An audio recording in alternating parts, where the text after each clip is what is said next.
Acer's ultimate predator is here.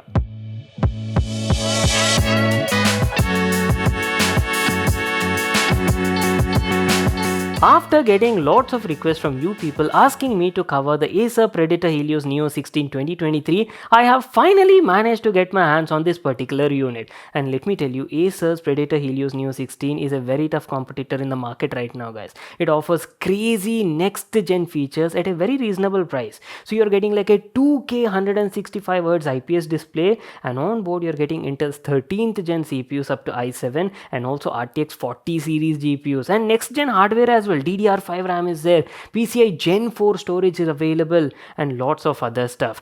As I've told you, pricing is also quite reasonable. Base variant starts at only around like 1 lakh rupees. That features Intel's 13th gen i5 paired with an RTX 4050. Today in the house we have the 13th gen i7 edition paired with an RTX 4060 140 watt TDP variant, guys. So this is what we'll be unboxing, and I'll be sharing my complete review on this model.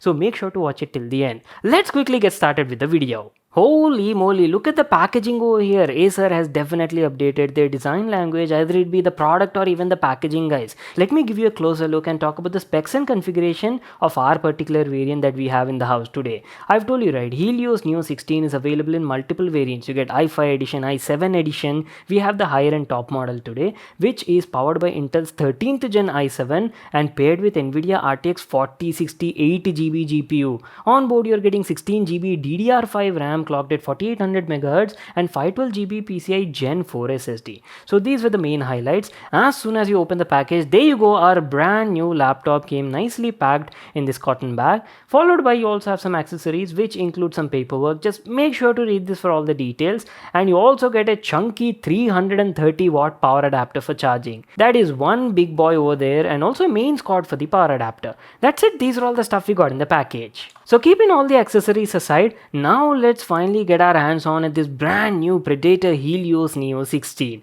It's available in obsidian black color, and my god, look at the whole laptop over here, guys. It's got a full matte black finishing with turquoise blue accents here and there, and looks really sick. And initial impressions, I have to say, it's definitely a heavy laptop, easily weighs around 2.6 kgs and has a thickness of around like 1.04 inches. Talking about the design, I've told you, right, Acer went with a very clean matte black finish. You just have the Predator logo on the top lid, and it's not RGB backlit, guys, it's simple logo. There is no RGB lighting on the exteriors, keep that in mind. Apart from that, you've got lots of cyber pattern and text on the top lid, guys.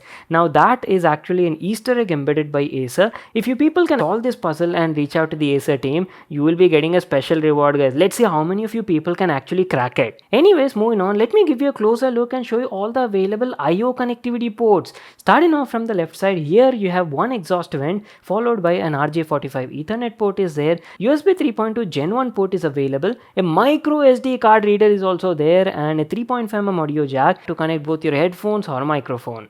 There is nothing on the front side, clean look, and on the other side you've got some more ports which include a Kensington lock, one more exhaust vent, and two USB 3.2 Gen 2 ports are available, followed by some status LED indicators, and also not to miss out your right channel speaker. At the back you have some more remaining ports, and look at these exhaust vents over here, guys. I love these turquoise blue accents and elements the brand has used. At the center you're getting two Type-C ports that even support Thunderbolt 4.0, a full-size HDMI is there, and your DC in to connect the power adapter. That's it. These are all the available connectivity ports, and here's how the bottom profile of the laptop looks like. We've got lots of cutouts and vents, basically our air intakes for air circulation and to keep it running cool, rubber foot pads in all the corners. And talking about the upgradability part, yes, you can easily open up this bottom panel and upgrade both the RAM and storage capacity, guys, so that's a good thing. So that's it, our complete overview on the exteriors, and let me quickly open up the laptop and show you how the interiors look like. Okay, now that is definitely having a fresh look compared to the previous gen. You have a very neat and minimalistic sort of design, and look at the bezels also, three-sided narrow bezel design. On the bottom you have slightly thicker bezel with the Predator logo and some specifications mentioned. And talking about the display, I've told you, right, we are getting a 16 inches 16:10 aspect ratio 2K WQXGA resolution display, which is around 2560 by 1600, and panel on board is an IPS panel with up to 165 Hz refresh rate. Going to the top side, here you're having a 720p HD webcam. So that was about the upper half section, and going to the lower half section, this is how the whole keyboard and touchpad area looks like. So let me give you a closer look at the keyboard and talk about that. Just like the last gen, here also you're getting a full-sized 4-zone RGB backlit chiclet keyboard, and quality of the keyboard is very good. I've been using it for the last few days, right? The key travel, key quality, key caps also, everything feels super comfortable while using, and quality of the key switches on board is also very nice. Offers a tactile and clicky experience. And good thing is you can even customize the whole RGB lighting using Predator software, and yes, you can even adjust the brightness very easily on the go using the function keys. Coming to the touchpad, it's a premium glass covered touchpad, slightly off centered, and was offering a good experience, guys. Had no issues over here. It was easily recognizing all my inputs and gestures, faced no dead zones also anywhere during my usage, and quality of the integrated buttons were also nice, tactile and clicky.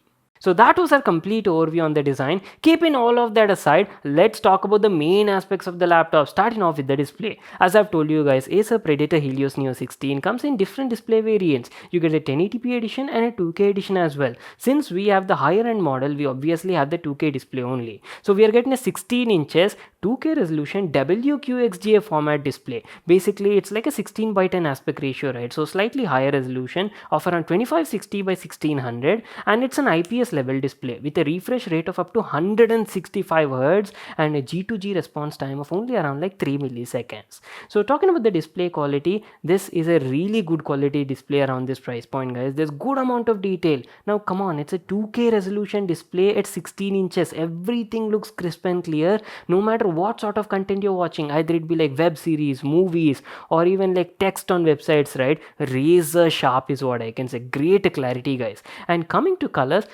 were also very good on this display, all thanks to that IPS panel, and it supports a color gamut range of up to 100% sRGB. So it's quite colorful display, I'd say, guys. You'll definitely enjoy watching content, either it be movies or any sort of stuff on OTT platforms, plus gaming as well. Overall contrast levels, black levels were fine, dynamic range is also nice. And talking about the brightness, panel can go really high up to 450-480 nits of brightness, and I had no issues checking out the display even in like bright outdoor situations. So on the overall, right, if you are like a casual gamer or maybe you're using this for like day-to-day sort of work, you will be very happy and satisfied with the display on this variant. Keeping all of that aside and coming to the audio quality, Predator Helios Neo 16 comes with stereo speakers on board, and quality of the speakers is nice, but audio output on it was quite limited, guys. So I didn't actually enjoy that much experience, especially while watching movies or any sort of stuff online. So I would recommend you to go for some external speaker solution for best audio results. Finally, let's get into the performance. I know you people are eager to check out the results, but first of all, let me tell you about the configuration. Helios Neo 16 is a total beast on paper, guys. Powered by Intel's 13th Gen i7, 13700HX is a 16-core 24-thread monster CPU with a turbo clock of up to 5 GHz, and pair that with an RTX 4060 8GB edition GPU, that to a 140 watt TGP variant. It's a killer on the loose. No matter what sort of task you throw at it, this will handle it like a breeze, no sweat at all. Despite running around 7 to 8 Chrome tabs in the background, I could still easily edit all my 4K videos in Adobe Premiere Pro. Added to that, you're getting a 2K 165Hz super fast display. Now that is like a candy for your eyes. Muska smooth performance in day-to-day basis. I've ran some benchmarks as well. Quickly have a look at them, you'll get a better idea. Now jumping into the gaming section, there is a lot I have to talk about, guys, so make sure to watch it till the end. We'll be playing a couple of AAA title games and see how this laptop performs. Starting off with our all-time favorite, Spider-Man Remastered. In this first test, we'll be playing the game at 1080p resolution, very high graphics, and mind you, both ray tracing and DLSS are off. And on an average, we were getting around 80 to 85 FPS. Smooth 1080p gaming results. Quickly enabling ray tracing as well, keeping all the other settings same as before, offered us around 55 to 60 FPS, I'd say. Not bad, guys. So yes, even with ray tracing enabled and set to high, you can easily play and get a consistent smooth results across many titles. Finally, enabling DLSS and setting it to balanced mode greatly improved the results and got us around 100 frames per second on an average, even with ray tracing enabled and set to high. So these were the kind of results we were getting on the Predator Helios Neo 16. And not just Spider-Man, I've also played a couple of other games as well, like GTA 5 at 1080p very high graphics and was easily hitting around 150 to 160 fps, monster performance I would say.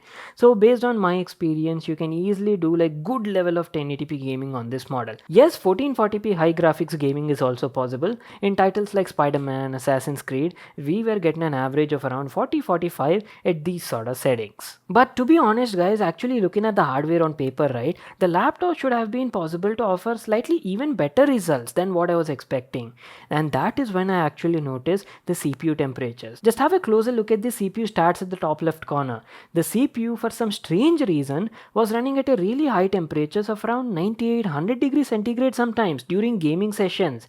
So because of that, the CPU on this laptop was actually thermal throttling and limiting the overall performance. Now I'm not sure what the reason for that might be. We were mostly running the laptop in turbo system profile with fan speed maxed out, and this was the scene. Ideally it should be running somewhere around say 80-85 degrees centigrade under load, which is considered like a normal situation for a laptop, and the company says that the TJ max temperature for this CPU is somewhere around like 103 degrees centigrade, and while playing games, right, we were almost hitting the edge. I'm not sure if it's the case only on my Predator Neo 16. Any of you people out there having the same model, you people let me know in the comment section down below. Anyways, we're almost coming to an end, so let me tell you about the battery life as well. It comes with a 4 cell 90 watt hour battery, and just like most of the other gaming laptops, here also you can expect like mediocre sort of results. On a day-to-day sort of basis, with the screen brightness set to around 50%, browsing the web, watching a bit of YouTube videos and slight photo editing, I actually managed to get around like 5 to 5.5 hours of battery life. Well, that's it, our video on Acer's all new Predator Helios Neo 16. Excellent gaming laptop guys, class looks, solid build quality, great 2K 165Hz display and overall performance as well. Only thing if I had to nitpick is the speaker's audio output is a bit limited. Talking about the price, I've told you right, base variant of this laptop starts at around like 1 lakh rupees, and our i7 and 4060 combination costs around 1,44,990 rupees in the Indian market. I'll leave link to that in the description box below. So that's it. I hope you all enjoyed watching the video and got to know everything about this model. Make sure to smash that like button and subscribe to my channel for more such awesome videos. And I'll see you all in my next one.